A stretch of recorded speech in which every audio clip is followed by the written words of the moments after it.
You're launching a Kickstarter campaign, pouring all of your time and energy into it, and in the first 24 hours, you are experiencing tremendous support. But then, right before the finish line, you fall short. How do you handle something like that? This week on Open Indie, my dear husband Eve sits down with Michael, aka Shphrd, the solo dev behind Creative Waste Studio, to talk about his wild ride of crowdfunding his very first game called The Old One, a cosmic horror pixel platformer in which you play a teleporting old wizard who battles all kinds of monsters. Eve asks about the challenges of Kickstarter, the feedback that Shphrd received, and how some of it shapes future game mechanics, and why Shphrd is going for a second try.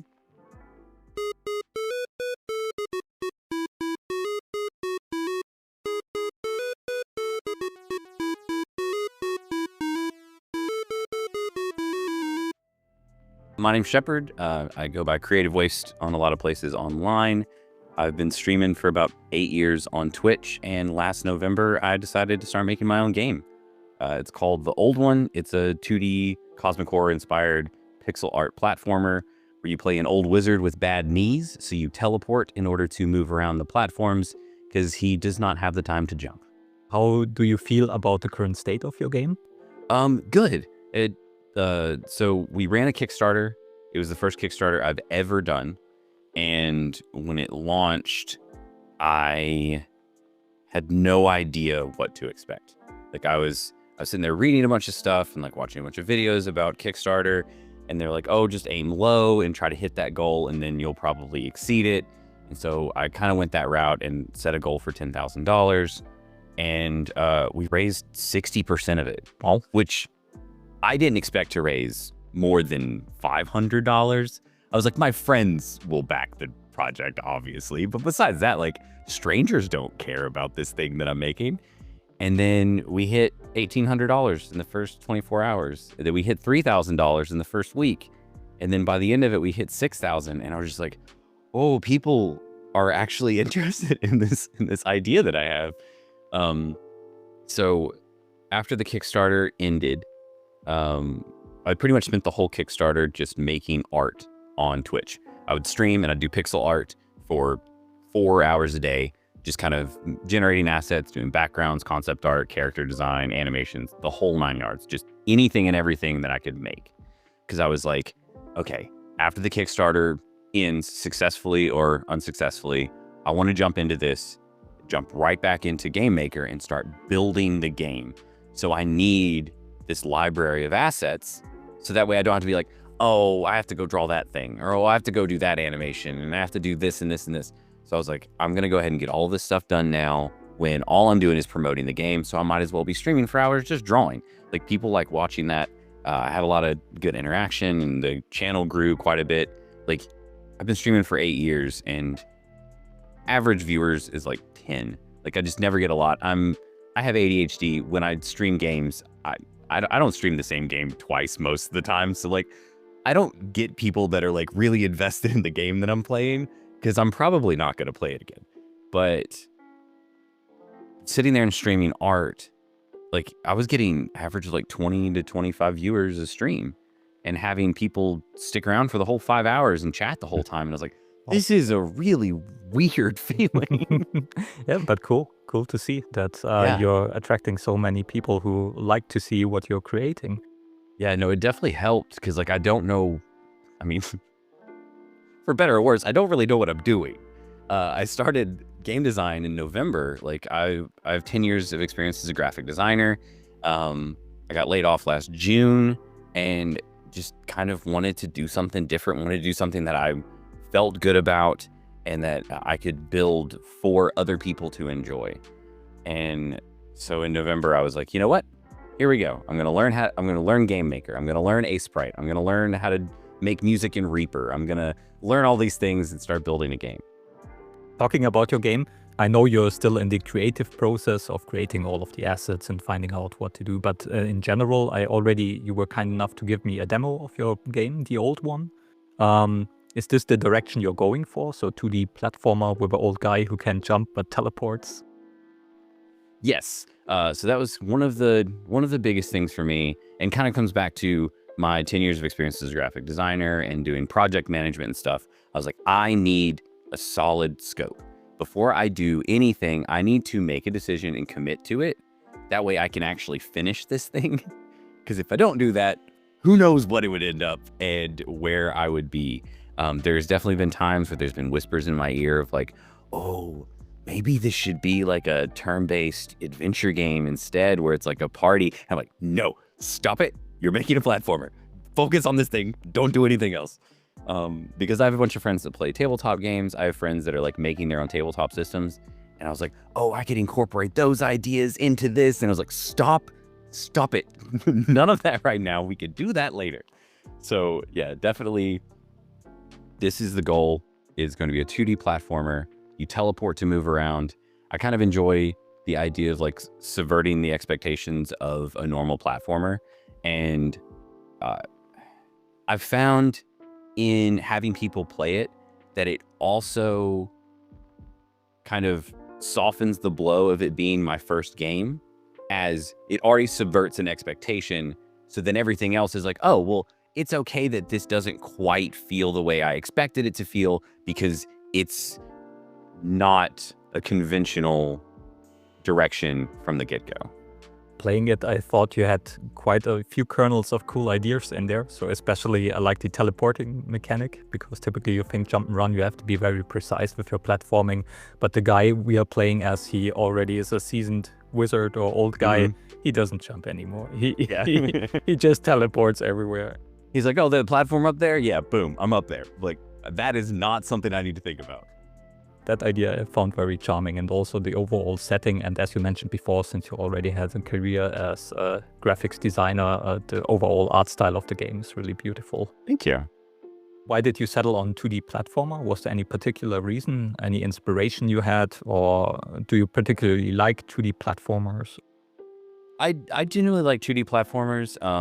A lot of my all-time like favorite games, the ones that really blew me away, have always been 2D platformers. Limbo is a huge inspiration for me. That was one of the first games that I played that, I mean, because I've been playing games since I was 3 years old. Like, I got a Super Nintendo when I was 3.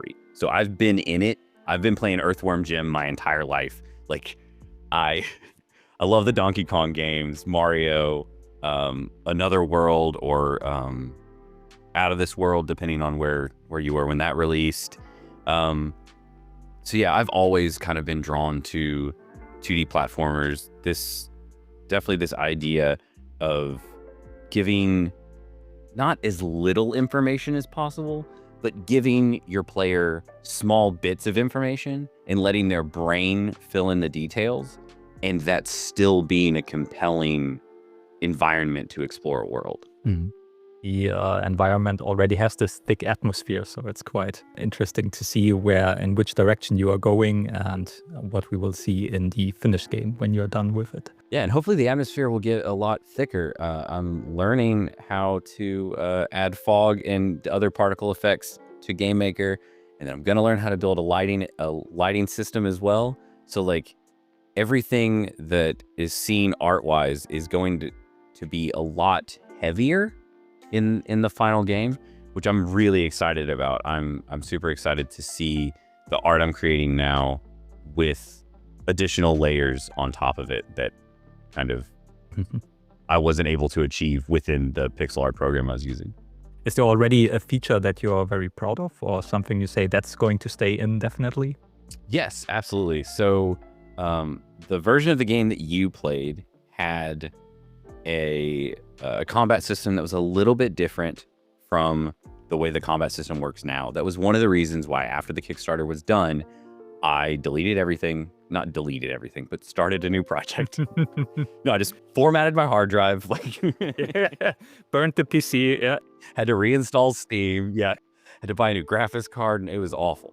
No, but I started a new project, jumped in, and was like, okay, what were some of the things that I threw together in the proof of concept build that was just duct tape, that were things that had to be in there in order for it to function and be a playable test. And one of those was the combat system, which at the time was you would hold down the attack button, and depending on how long you held it for, you would cast a different spell. That concept is still kind of in the game, but now the base attack is a 3-hit combo, and it's timing based. So you have a window at the end of every animation, and then if you hit your attack, you get to go on to the next part of that combo. And every hit that you get on an enemy, you gain a spell charge. So once you have your spell charges, if you hold down your attack button, it breaks those spell charges and then selects different spells depending on how many charges you break. So that's probably my favorite aspect.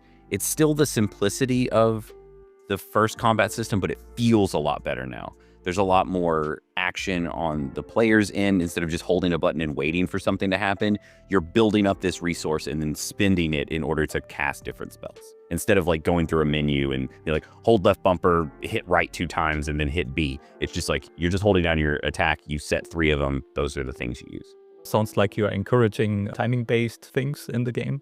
Yeah, especially since you're not worried about platforming as much, like you're teleporting around. The game is going to be much more focused on placement and spacing and being like, okay, this spell, I know this spell casts this far. So it'll be a lot of experimentation and stuff of like learning how the range of different spells, the knockback of each of those spells and things like that, and balancing those in order to control the battle. Can't wait to play it. I can't wait to either. You mentioned that you spread a demo of your game to some of your friends. What was the feedback you got from it? It's generally pretty positive.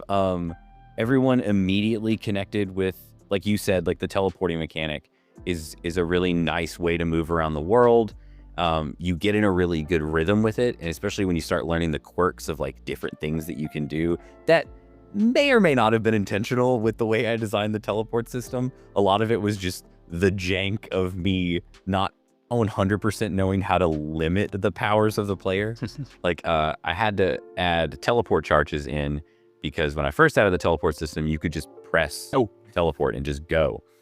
So my friend was like, you know, you could just like teleport to the top of the map and just move all the way over and then drop down and like you don't have to fight anything. And I was like, that's a problem. I need to fix that. So it was mostly one of my friends would be like, this is broken, I'm able to do this. And then I'd sit there and work for 2 hours trying to stop him from doing the thing that he enjoyed doing. And so every time I send him a build, he goes, well, now that feature doesn't work. I was like, it was a bug. It wasn't a feature. Just keep breaking it and I'll fix it. So it was a lot of that. It was a lot of back and forth of my friends breaking my game. And then me, it was almost like an asymmetric multiplayer game. Like they were all playing to try to break the game, and I was constantly trying to prevent them from doing that, which was pretty fun in of itself. But sounds like you already got some really valuable feedback from your friends. Absolutely, yeah, no, absolutely. There's a lot of feedback on spells taking too long, there being like weird delays after inputs and things like that. So I kind of honed everything in as tight as I possibly could. You already mentioned some bugs and this back and forth between discovering features or bugs and then fixing them. Was there a bug in the game that was discovered by you or your friends that you said, oh, that's staying in, that's fun? Yes, absolutely. So with the teleport system, there are 2 modes. Now there are 2 modes. There was just the one before where you would always teleport to your cursor. And now there's 2 modes. If you tap spacebar, you will teleport a set distance forward, and it auto detects if there's a platform. So if you're about to land in geometry, it will push you up or push you down in order to move you around. So you can move pretty quickly. The teleport charges are still in, but when you hold down teleport, that's when you get to aim. After the animation fires, the old man steps through a portal and disappears. I didn't want that to be the case. I wanted it to be like a boom, boom, like you would teleport and move around and stuff. But playing around with it more, now I've got it where whenever you teleport and he steps through the portal and disappears, you no longer have a hitbox. If a boss is about to hit you, just hold down teleport, go through a portal. You're not in that plane of existence anymore. Let the attack go through, then release, and then keep attacking. So in lieu of a dodge mechanic or a block, which there might be a block mechanic later on as like a support spell, but that has become like the way to avoid damage if you're in a bad spot. It's to sit there and time your teleports to actually teleport around attacks. Tactical teleporting. Yeah. And that was not intentional at all. It was me not knowing how states shifted between the player, and then realizing that I did not have an animation assigned to while teleporting. Do you already have a time window when we will get a playable demo, or is it still too early to say? At this point, probably too early to say. If the Kickstarter was successful, then it was going to be me full-time designing the game 5 days a week and really, really focusing on getting the game done before January of next year. Now, I'm not really sure. Right now, I'm just kind of working on getting all of the back-end stuff in, so that way I can build out a full level. So there'll be probably 3 to 4 screens. You'll probably interact with a faction and then go do a boss fight, and that will probably be the demo. I'm aiming to hopefully have that done before I relaunch the Kickstarter. I would love to drop the demo on Steam and stuff first, then launch the Kickstarter. To hopefully get some more traction on it. Okay, cool. So, but we will keep you updated. Or you will keep us updated, and we will keep our listeners updated. Anywhere between a month or 3 months. Nah, no, don't worry about it. It's fine. Take your time. It's better to take. That's more for me. That's more for me than you. Okay. So you heard it here, 3 months tops. Yes. So when I go back and re-listen to this, I'll be like, oh yeah, 3 months. Gotta do it. Okay, gotta do it. Perfect. So yeah, the old one, that's the game you're working on. Let's talk a little bit about you as an indie game dev. You had an extensive career as a designer. So what made you want to become an indie game developer? So I've always been interested in making games. I've run multiple game news websites. I did my senior project in college was I started a game news website and wrote articles about it and stuff. So I've always kind of been adjacent to game development. Fascinated by mechanics and kind of how they all come together to make like this cohesive experience and kind of this escapism into a fantasy world or a sci-fi world. I love how simple the game can be, yet how immersive a game can be. Like it doesn't have to be this massive 150-hour slog through a giant open world where you can do anything and everything in order to be an immersive experience. And that's always blown my mind, that you can play something like Limbo where there's maybe 4 colors in the whole game, and it is one of the most atmospheric and like unsettling experiences I've had.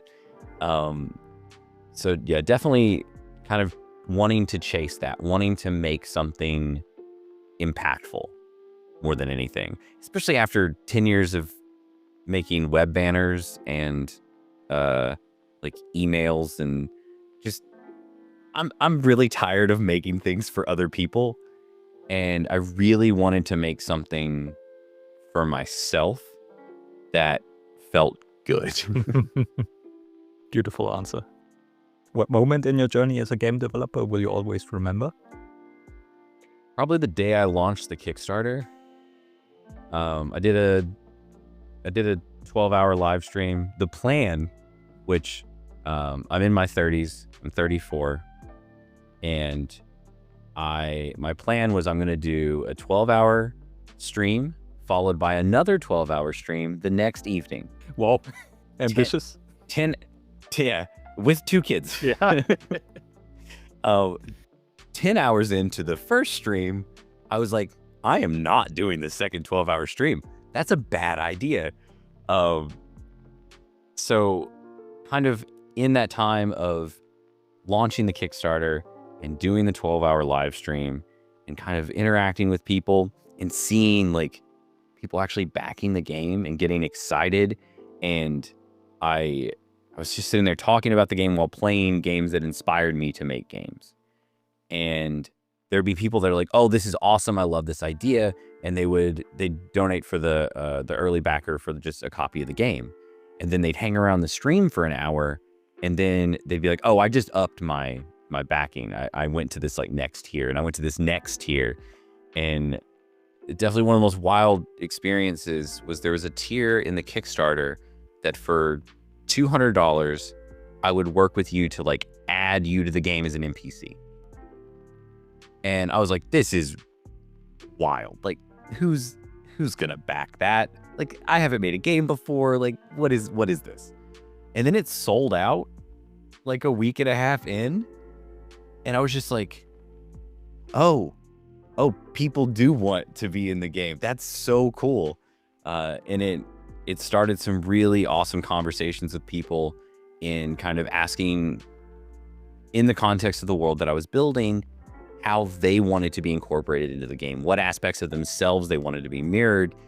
And in doing that, I actually like started building new mechanics around those character interactions, which was really cool.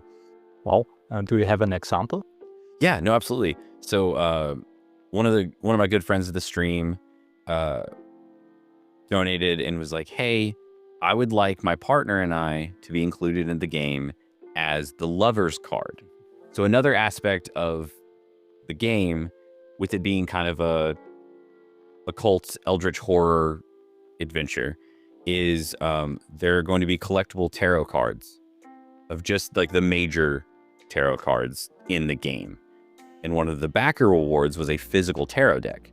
So I'm taking all of the character art that I'm making and trying to sync that up with the actual meanings of tarot cards in order to give a little bit of a hint behind the background of the characters and kind of the expectations in their interactions and things like that. And they're like, we'd really love to be the lover's card. And I was like, that's awesome. I love that idea. I'm all for this. And my first thought was, okay, y'all could be like in a village and we could walk by and like see you as a couple. And then I was like, no, wait. That is way too boring for someone being excited to be in my game. And so we kept talking and I was like, okay, stick with me here.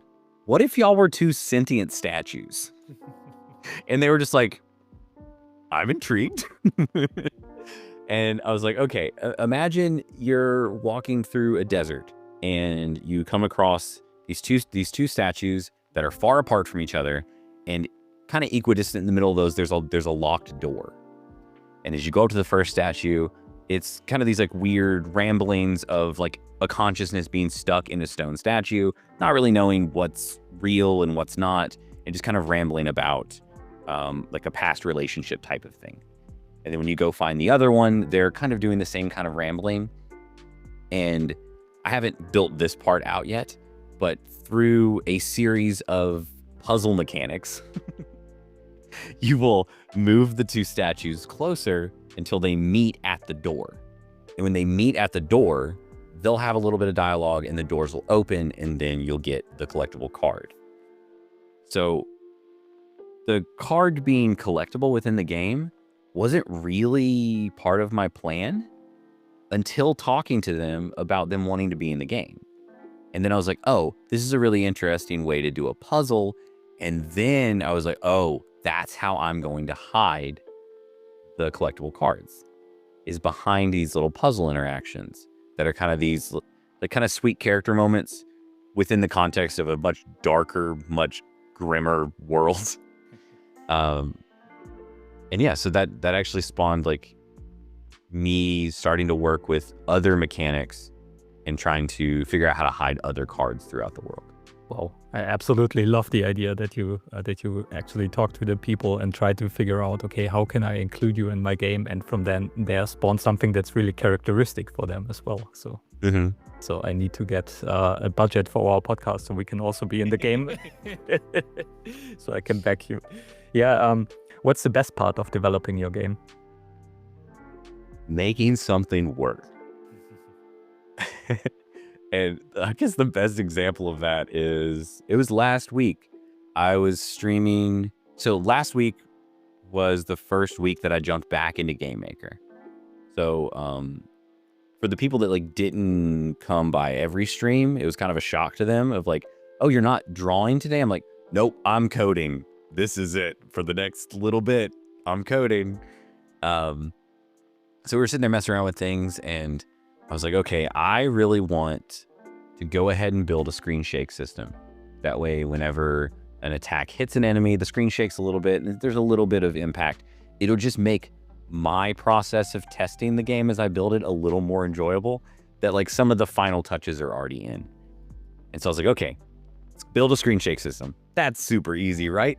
Google it, got the code snippets for GameMaker, start dropping them in, and then the camera kept like jumping all the way across the level up into a corner and then coming all the way back to the character.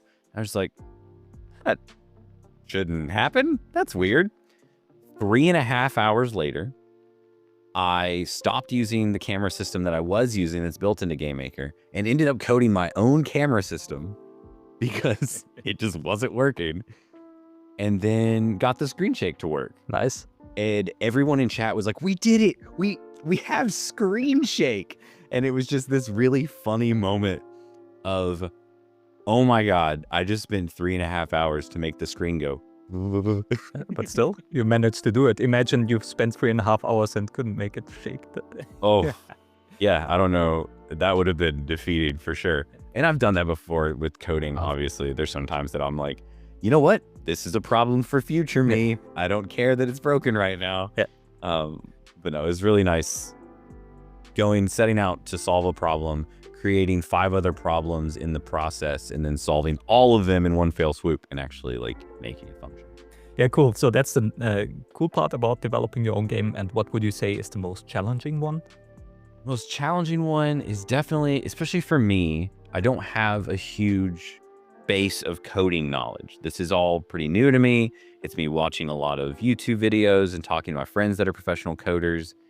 And it's definitely looking at a problem and figuring out how to parse that out into being like, okay, I know what I want this to do, but mechanically, like, what does that mean?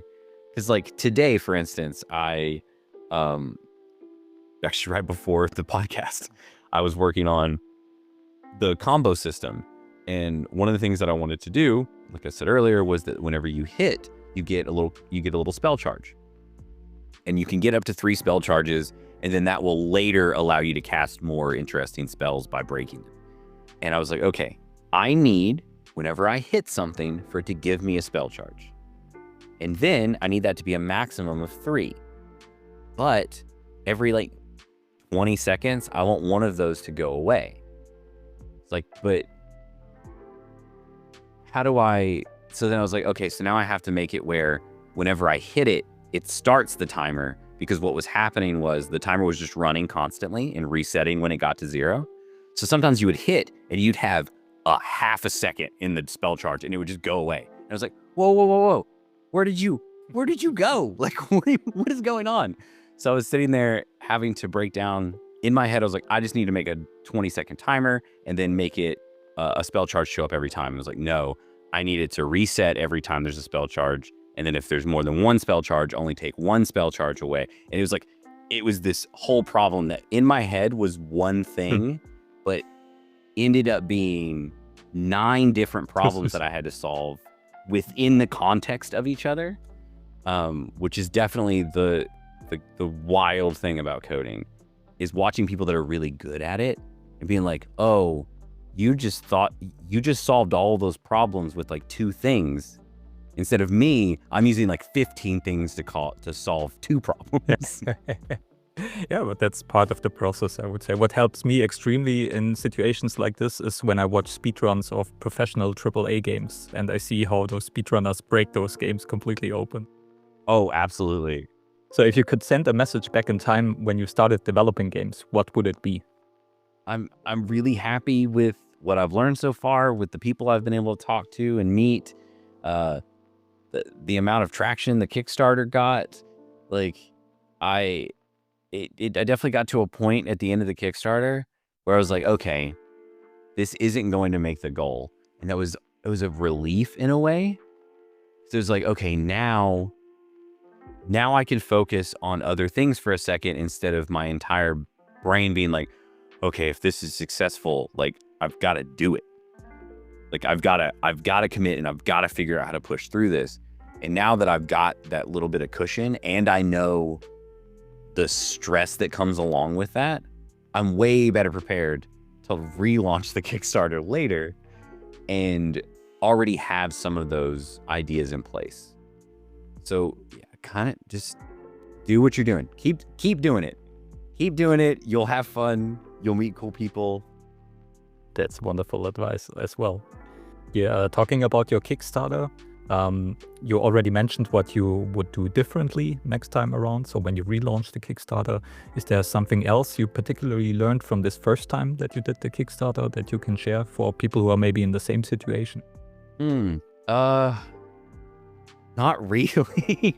I know it's a horrible answer, but like the Kickstarter is such a weird kind of amorphous thing that like you'll look at some Kickstarters and they have like 700% funded. And it's like, how in the world did that happen? Like, I don't even remotely understand how you can like fly that far past your expectations, right? Which is one of the main things and kind of definitely the thing I'm going to keep with me in the next Kickstarter. Yeah, actually, I do have a suggestion, and it's something I did, and I'm very proud that I did it. I very specifically said in the Kickstarter, I'm not doing stretch goals. I'm not doing, you get an extra zone, you get a new faction, here's a playable character. I was like, I have seen every Kickstarter I've ever backed just crumble under feature creep. And so I was like, look, you funding this game and you backing this project, it means that I will make it. Like, I'll actually make it. I'm not going to sit here and promise you that you're going to get 5 new environments. I have the environments in my head. I already have the art kind of concepted out.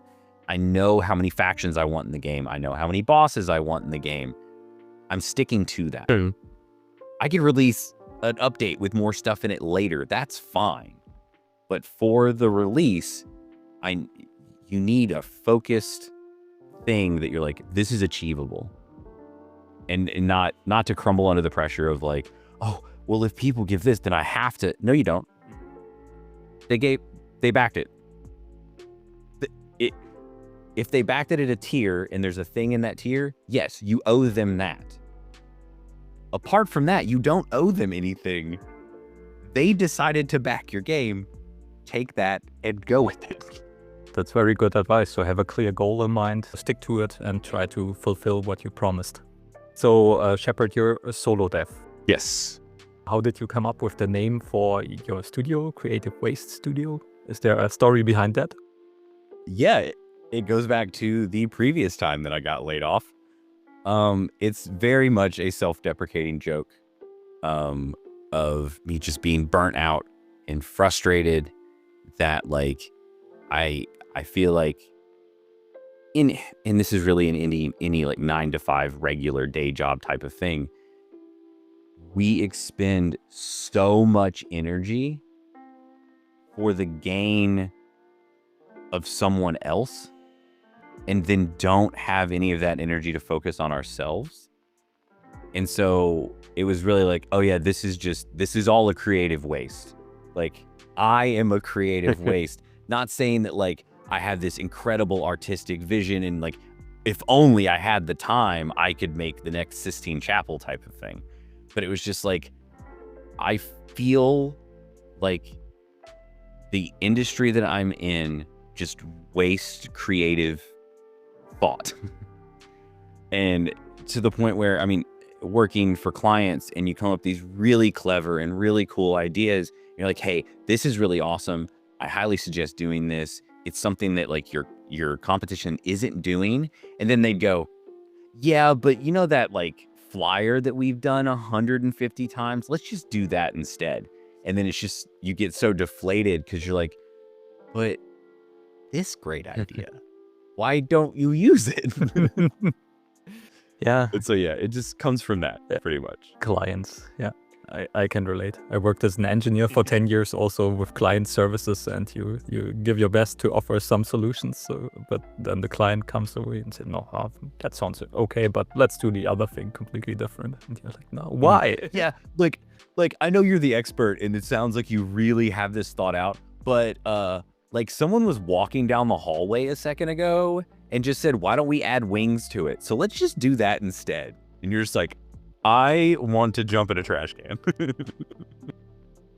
You already mentioned that some of your friends are coders. So are you active in the indie game dev scene? I'm trying to be. Being one, a new developer, and having 2 small children, and still searching for a full-time job. I don't really have a ton of time to like go to the meetups and stuff. I do have a few contacts within the local Nashville game dev scene, and I talk to them quite a bit. I tell them to keep inviting me to things. I tell this to all my friends. I'm like, keep inviting me to things. I'm not turning you down because I don't want to go.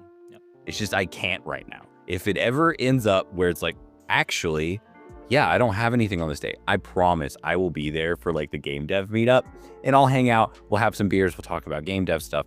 I'm so excited to do that. So please keep inviting me. No, that's good. That's fair. You have to really plan out your time, and it's not like you don't want to be there, but it's good to have options. Yeah. What kind of job are you looking for? Are you looking in the game industry, or is it more like in the design industry? More in the design industry. Just more than anything, it's that I have the experience there, and I know what's expected of me.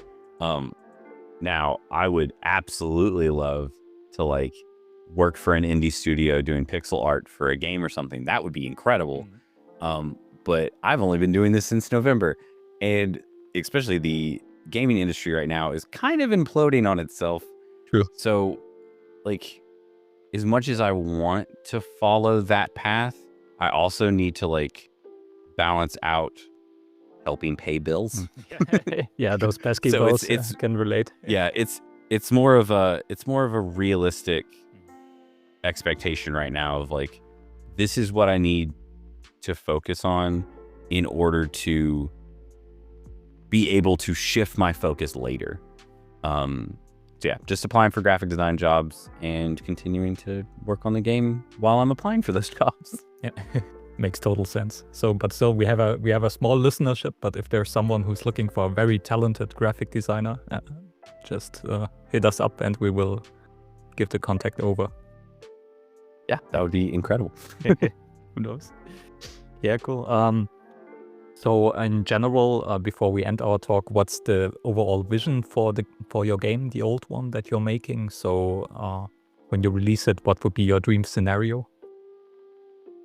Yeah, so dream scenario is definitely the scale of like an old Castlevania game, like 2 to 3, maybe 4 hours. I'm working with a bunch of friends to voice the whole game. So that's always something, and I know it's not really a fair gripe to have, but like, I'm very lazy. So if I start playing a game and I get really, really into it, but there's just like mountains of text, I just kind of start to fade out. Like, I want to pay attention, but like, I don't even sit down and read books because I just get bored. Like 4 paragraphs in, I'm just like, I need something. I need some other stimulation. I need to go do something. And that kind of happens with games too. So I don't want that to be a barrier for entry for other people to experience the thing that I'm building. So I'm working with a bunch of friends to voice the game. So a fully voiced Castlevania style exploration game is definitely the goal. Multiple boss fights. There'll be a kind of decision system with the boss fights. So whenever you beat them, you'll either be able to kill the boss outright and just kind of change the environment around you based on that, or make a deal with that boss and kind of gain an ability, but there'll be an underlying like corruption system that will kind of be following you through the game. So hopefully that'll kind of make people interested on going through and making different choices and kind of seeing how that adjusts things a little bit. I mainly just want to play a game that people play like, oh, that was fun. That felt really cool. I love this. There's a game called Wizard of Legend, and it's gorgeous pixel art, and the spell impacts in that game are the most satisfying spell impacts for any spell game I've ever played. AAA, indie, pixel art, 3D, it doesn't matter. This is the best like spell impact system I've ever seen. And so that's kind of where I'm shooting for, of like, I want it to be 50% as impactful as that combat system. And that would make me so happy. Yeah, sounds perfect. Any final advice before we end our talk to fellow indie devs, or maybe for solo devs who are just starting out? Just keep making the thing. The fact that you have gone through the thought process of saying, hey, I want to make a game, and then actually booted up an engine is farther than most people get. So the fact that you have even picked an engine and installed it, you're already 50% past other people that have thought about making games. Beautiful. Yeah. So keep that in mind and just keep making your thing. If you're passionate about it, I've seen this with my Kickstarter.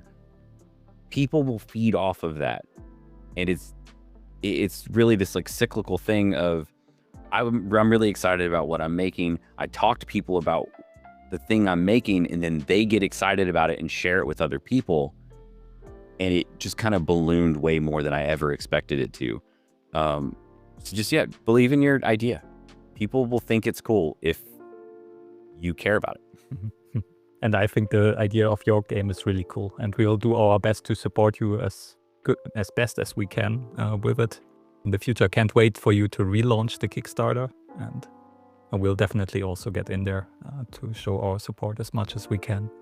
And if you are listening, if you're a listener of ours and has a small indie studio and you say, with all this generative AI, we want someone real who has real talent, just hit us up here and we will refer you to Shphrd, aka Michael, he's crazy talented graphic designer, and he would be perfect also for your game. So if you have a job, hit us up, Michael. Thank you so much. You're very welcome. Yeah, so again, thank you so much for taking the time to be on our show. Even as you mentioned, you're quite busy, and we really appreciate that you took the time to be here today, and all the best with the old one. Can't wait to play the next demo that you release and then the final game, and we'll keep in touch. Yeah, thanks for having me. I really appreciate it.